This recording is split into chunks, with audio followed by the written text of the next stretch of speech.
La noche cae sobre la ciudad de Santa Mónica, California.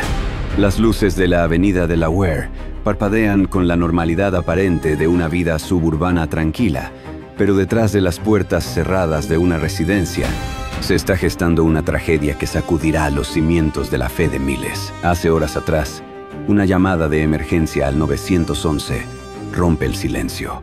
La voz al otro lado de la línea es la de una madre, una esposa, Cecelia Sykes, testigo del horror que ningún padre debería presenciar jamás. Al llegar, la policía de Santa Mónica ven una escena dantesca. Dentro de la casa yace un hombre de 71 años. No es un hombre cualquiera. Es Jubilant Sykes, un hombre muy conocido en la congregación del pastor John MacArthur, un hombre cuya voz de barítono, nominada al Grammy, había resonado en distintos auditorios y, más importante aún, en la iglesia comunitaria Grace, en Los Ángeles. Un hombre que había servido bajo el ministerio del pastor John MacArthur, elevando himnos que honraban al Creador. Pero hace instantes, la música se detuvo. Los oficiales lo encuentran con múltiples heridas por un artefacto doméstico peligroso. La brutalidad del acto es innegable. Los paramédicos intentan lo imposible, pero es declarado fallecido en la escena. La tragedia, sin embargo, tiene un giro aún más oscuro, uno que hiela el alma de muchos y nos obliga a mirar al abismo de la condición humana. El sospechoso, encontrado dentro de la misma casa, detenido sin resistencia, es su propio hijo, Micah Sykes, de 31 años. El artista, como su padre lo llamaba con amor en redes sociales, aquel de quien Jubilant escribía: "Me encanta su sonrisa". Ahora, ese hijo es detenido bajo sospecha de maldad contra su propio padre, con un artefacto recuperado en el lugar y un historial de enfermedad mental que resuena como un eco doloroso de la caída de la creación. Esta noticia, que ha enlutado a la congregación de Grace Community Church, es un espejo. Nos enfrentamos hoy a una noticia que nos obliga a reflexionar profundamente sobre el aumento de la maldad y la necesidad urgente de arrepentimiento ante el Evangelio. ¿Qué secreto oscuro puede llevar a un hijo a arrebatar la vida de su padre, un siervo de Cristo? El teniente Louis Gilmore confirmó que fue un incidente doméstico aislado, pero las implicaciones teológicas no son aisladas, son universales. La Iglesia Grace, en su comunicado, nos recuerda que Dios reina soberano sobre la vida y la muerte, y que Jubilant ahora experimenta la verdad de 2 de Corintios 5:8. Ausentes del cuerpo y presentes al Señor. Sin embargo, la vida derramada en esa casa de Santa Mónica clama una verdad que el mundo moderno intenta ignorar. El pecado es real, es mortal y mora en el corazón humano. Si nos detenemos a observar, la maldad está creciendo a pasos agigantados. Ya no hay temor de Dios. Y es aquí donde debemos dejar de mirar los titulares para abrir las Escrituras. Porque lo que sucedió con la familia Sykes no es una anomalía en la historia humana, es la evidencia de una doctrina que muchos desprecian, pero que la Biblia enseña con claridad absoluta: la depravación total del hombre. Como enseñaba el reformador Juan Calvino, el conocimiento de nosotros mismos consiste primero en considerar lo que se nos dio en la creación, y segundo, en recordar nuestra miserable condición después de la caída de Adán. La Biblia es clara y devastadora en su diagnóstico. Romanos 3, 10 hasta 12 declara: "No hay justo, ni aun uno. No hay quien entienda. No hay quien busque a Dios. Todos se desviaron. A una se hicieron inútiles. No hay quien haga lo bueno. No hay ni siquiera uno. Sepulcro abierto es su garganta. Su boca está llena de maldición y de amargura. Sus pies se apresuran para derramar sangre. No hay temor de Dios delante de sus ojos". Es universalmente cierto que a la gente le gusta pensar que, en esencia, es buena. Vivimos en una cultura que exalta la autoestima y la bondad inherente del ser humano. Pero ese no es el testimonio de las Escrituras. El testimonio de las Escrituras es que, inequívocamente, toda la raza humana es malvada, o como diría la gente común hoy, mala hasta la médula. Los hombres viven con la culpa consiguiente de su maldad. No les gusta, no quieren afrontarla. Intentan eliminarla adoptando una moralidad más conveniente o silenciando su conciencia atormentada. Un psicólogo secular lo expresó hace años. Uno de los ejercicios más dolorosos y que más tiempo y energía consume en la experiencia humana es la culpa. Aparece como una moneda falsa cuando haces algo deshonesto, hiriente, vulgar, egoísta o podrido. Hiciste mal y la culpa te está matando. Sin embargo, la psicología termina sin una solución para eliminarla. Es cierto que deseamos deshacernos de ella, pero ¿cómo podemos liberarnos? Más importante que vivir con la culpa es vivir con la realidad del futuro juicio divino. La culpa que nos imponemos nosotros mismos no es tan mortal como la sentencia que Dios impondrá. Podemos hacernos la vida miserable en este mundo con la culpa, pero Dios hará que la existencia en el mundo venidero sea miserable con el juicio eterno. El pecado produce miseria en esta vida como la tragedia de la familia Sykes y una miseria infinita en la venidera. La gente intenta lidiar con su culpa a través del mal, la diversión, pero es difícil evitarlo, porque según Romanos capítulo 2, todos los seres humanos tienen la ley de Dios escrita en sus corazones. Existe un sentido inherente de lo que está bien y lo que está mal. Además, poseemos un mecanismo llamado conciencia. La conciencia es un don de Dios, un sistema de alarma que se activa cuando faltamos esa ley moral. Nos sentimos culpables porque de hecho somos culpables. Como dijo el antiguo filósofo Séneca, cada persona culpable es su propio verdugo. Pero abandonados a nosotros mismos, somos incapaces de remediar el problema. El mundo entero es responsable ante Dios. Pablo, en la carta a los Romanos, nos lleva a un tribunal cósmico. En Romanos 3, 9 presenta la acusación. ¿Qué, pues? ¿Somos mejores que ellos? En absoluto, pues ya hemos acusado a judíos y griegos de estar todos bajo pecado. La palabra griega, hupo, estar bajo pecado, significa estar bajo el poder del pecado, bajo el dominio del pecado, bajo la autoridad y el control del pecado. No importa si uno es religioso o pagano, judío o griego, toda la humanidad pertenece a la misma familia maldita. El hecho de ser cristianos no se debe a que nuestras vidas sean inherentemente mejores o más dignas. En un estado sin Cristo todos somos iguales, hijos de ira. El proceso judicial está completo. Pablo trae a toda la raza humana al estrado, y ahora, desde el versículo 10, presenta la acusación formal. Es un argumento irrefutable. Podría haber argumentado desde la historia de las guerras, o desde la muerte que alcanza a todos, pero el argumento más sólido es la Escritura. Pablo utiliza una técnica rabínica llamada charús, que literalmente significa collar de perlas. Ensarta citas del Antiguo Testamento, perlas de verdad oscura, para formar un collar de acusación ineludible contra la humanidad. La acusación se divide en 3 partes: el carácter, la conversación y la conducta. Es un examen completo del pecador, comenzando con las radiografías del alma. Primero, el carácter. Versículos 10 al 12. Aquí encontramos que el hombre es pecador en su esencia. No hay justo, ni aun uno. Esta frase, tomada del Salmo 14, utiliza en el griego la expresión opantos, en absoluto. No hay nadie que por sí mismo pueda alcanzar el estándar de Dios. La justicia significa ser correcto, justo, bueno ante los ojos de un Dios 3 veces santo. Nadie es capaz de agradar a Dios por completo. Como dijo el gran predicador Charles Spurgeon, no hay nada en la naturaleza humana que sea bueno. Es una masa de corrupción putrefacta. Dios exige santidad perfecta. Sed santos, porque yo soy santo. Pero nadie cumple el estándar. Aunque existe una bondad humana relativa a gente mala haciendo cosas buenas por motivos egoístas, a esto los teólogos lo llaman mal bien. No es bondad verdadera, porque no glorifica a Dios. En el diluvio, Dios vio que todo designio de los pensamientos del corazón de ellos era de continuo solamente el mal. El corazón humano no ha cambiado. El versículo 11 continúa la autopsia.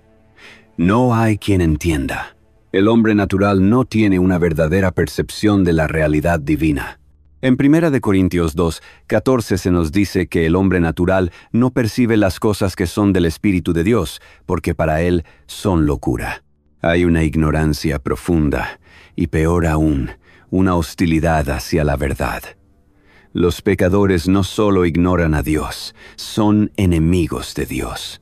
Por eso existe tal hostilidad universal contra las Escrituras y el Evangelio verdadero. Como lo describe Efesios 4:18, tienen el entendimiento entenebrecido, ajenos a la vida de Dios. Y sigue la acusación. No hay quien busque a Dios. Podríamos preguntar, ¿no dice la Biblia que el que busca encuentra? Sí, pero el punto aquí es que nadie busca a Dios por naturaleza. Nadie, en su estado natural, hace de Dios el centro de su vida, ni anhela su gloria. Como dice Romanos 1, aunque conocen a Dios por la creación, no le glorifican como a Dios, sino que se envanecen en sus razonamientos. El hombre es, en la práctica, su propio Dios. La única razón por la que alguien busca a Dios es porque Dios, en su gracia soberana, le ha buscado primero. Nadie puede venir a mí si el Padre que me envió no le trajere, dijo Jesús. El versículo 12 concluye el diagnóstico del carácter. Todos se desviaron, a una se hicieron inútiles. La palabra griega para desviaron es eklino, que significa apartarse del camino, huir como soldados desertores en medio de la batalla. Toda la humanidad ha desertado del camino de la verdad, y al hacerlo se han vuelto inútiles. El término hebreo equivalente se usaba para la leche agria o la carne podrida. La raza humana, en su estado caído, está rancia. Espiritualmente no sirve para nada, debe ser desechada. Esta es la verdadera antropología bíblica. El hombre no es un ser noble ascendiendo evolutivamente, sino una criatura caída, vil por definición divina. Segundo, la conversación. De la abundancia del corazón habla la boca. En los versículos 13 y 14, Pablo cita los Salmos para exponer la suciedad del habla humana. Sepulcro abierto es su garganta. Es una imagen repugnante. En el mundo antiguo, nada era más abominable que una tumba abierta con un cuerpo en descomposición. Lo que sale de la garganta del hombre son palabras que llevan el hedor de un alma muerta en delitos y pecados. Con su lengua engañan. La palabra griega es dolió, cuya raíz se refiere a un anzuelo para pescar. El engaño es el cebo. La mentira es la norma. Veneno de áspides hay debajo de sus labios. Aquí la analogía es clínica y mortal. Las palabras humanas son como los colmillos de una serpiente que inyectan veneno. ¿Cuántas guerras, cuántos divorcios, cuántas tragedias familiares no han comenzado con palabras venenosas? La lengua es un fuego que contamina todo el cuerpo. Su boca está llena de maldición y de amargura. La palabra griega pikria denota una maldad extrema que resulta en palabras viles. Solo basta escuchar el lenguaje del mundo hoy. Blasfemo, orgulloso, hiriente. La garganta es simplemente el canal por donde el corazón corrupto vomita su contenido. Tercero, la conducta. Si el carácter está podrido y la conversación es venenosa, la conducta será inevitablemente violenta. Versículos 15 al 17. Sus pies se apresuran para derramar sangre. Los hombres son, por naturaleza, asesinos. Desde Caín hacia Abel hasta la tragedia de Micah Sykes atacando a su propio padre, la historia de la humanidad está escrita con sangre. Jesús dijo que el diablo es homicida desde el principio y los hombres siguen los pasos de su padre espiritual. Vivimos en el siglo XXI, supuestamente avanzados, pero las acechanzas continúan. Como señaló Robert Haldane, los animales más salvajes no destruyen a tantos de su propia especie para apaciguar su hambre como el hombre destruye a sus semejantes para saciar su ambición, su venganza o su codicia. Quebranto y desventura hay en sus caminos. La palabra griega suntrima significa literalmente destrozar en pedazos. Donde quiera que el hombre pisa, deja un rastro de destrucción y miseria. Y finalmente, y no conocieron camino de paz. La humanidad no sabe cómo lograr la paz. Dicen, paz, paz, y no hay paz, clamaba Jeremías. El hombre está en guerra con Dios, en guerra con su prójimo y en guerra consigo mismo. Ahora, un buen fiscal resume su caso presentando el motivo. ¿Qué impulsa todo este horror? ¿Cuál es la raíz de este carácter corrupto, de esta boca venenosa y de estos pies violentos? El versículo 18 nos da la respuesta definitiva. No hay temor de Dios delante de sus ojos. Este es el corazón del problema. El ateísmo práctico. Los hombres viven como si Dios no existiera. O peor aún, como si Dios no fuera digno de respeto y reverencia. La transgresión del malvado dice en su corazón que no hay temor de Dios, declara el Salmos 36. No le honran, no le temen como juez, ni le reverencian como creador. Temer a Dios significa tener un respeto profundo por su santa persona, su obra y su voluntad. Es reconocer que Él es el soberano. Pero el mundo ha perdido este temor. Dios ha demostrado en la historia que debe ser temido. Expulsó a Adán del Edén, envió el diluvio universal, consumió con fuego a Sodoma y Gomorra. Dios es un juez justo que no dará por inocente al culpable. Como dijo el puritano John Owen, el pecado y la gracia no pueden reinar juntos en el mismo corazón. Donde no hay gracia, el pecado reina absolutamente porque no hay temor de Dios. Llegamos así al veredicto final de este juicio cósmico. Versículo 19. Pero sabemos que todo lo que la ley dice, lo dice a los que están bajo la ley, para que toda boca se cierre y todo el mundo quede bajo el juicio de Dios. La escena en el tribunal divino es sobrecogedora. El juez eterno ha hablado. La evidencia ha sido presentada. Un carácter podrido, una lengua mentirosa, manos manchadas de sangre. ¿Cuál es la defensa del acusado? No hay defensa, para que toda boca se cierre. Imaginen el silencio aterrador de miles de millones de almas ante el trono de Dios. No hay excusas. No hay, pero yo fui buena persona. No hay, yo intenté hacerlo mejor. La ley de Dios, perfecta y santa, ha revelado la verdad. Como dice el versículo 20, ya que por las obras de la ley ningún ser humano será justificado delante de él, porque por medio de la ley es el conocimiento del pecado. La ley es el espejo que nos muestra nuestra suciedad, pero no es el agua que nos limpia. Solo sirve para condenarnos, para dejarnos sin argumentos, culpables y desnudos ante la ira santa de Dios. Aquí es donde la tragedia de Jubilant Sykes y la teología de Romanos convergen. La noticia de su muerte nos duele, pero la realidad de nuestro pecado debería aterrorizarnos. Jubilant Sykes, a pesar de su talento y su fe, era parte de esta raza caída. Su hijo Micah, con sus luchas mentales y su acto atroz, es una manifestación visible de la destrucción que el pecado ha traído al mundo desde Génesis 3. La enfermedad mental, el sufrimiento físico y la muerte misma son consecuencias del pecado original. Sin embargo, en medio de este panorama desolador, donde el veredicto es culpable y la sentencia es la muerte eterna, surge la única esperanza. La iglesia comunitaria Grace declaró: al lamentar su ausencia terrenal, lo hacemos con la seguridad que él apreciaba, que estar ausente del cuerpo es estar presente con el Señor. ¿Cómo es posible esto? ¿Cómo puede un ser humano, parte de una raza corrupta, estar presente con un Dios santo?